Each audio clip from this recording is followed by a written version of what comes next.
Hello everyone, how are you doing? This is MD Tech here with another quick tutorial.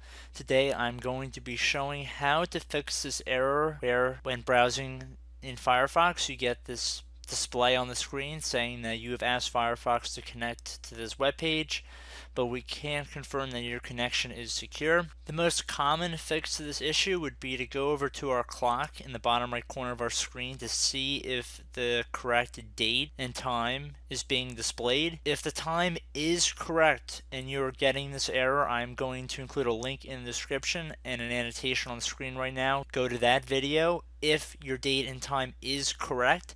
If your date and time is not correct, what we are going to have to do is change it to the correct time. So how we are going to do that is we are just going to click on our clock. I'm going to go under date and time settings. I'm right now in Windows 10, so it may be a little bit different in earlier versions of Windows. I know if you're doing this in Windows 10, if set time automatically is on, it will not let you change the date and time. This box will be grayed out.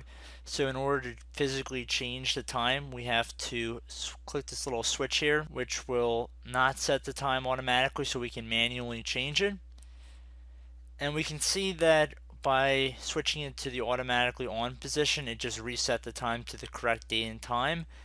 If you had a different time, say if it was like 2009 or something, you would have to change it to the correct date. Today's date as of this recording is December 16th, 2015. So I would save my changes by left clicking on change here and then close out of here. And then if we refresh this web page, we can see that we have been restored internet access on Firefox. Like I said, this should work in most instances if your clock is not the correct date, and if this is not the solution to your problem, check out that other video, and I will see you in the next video. Goodbye.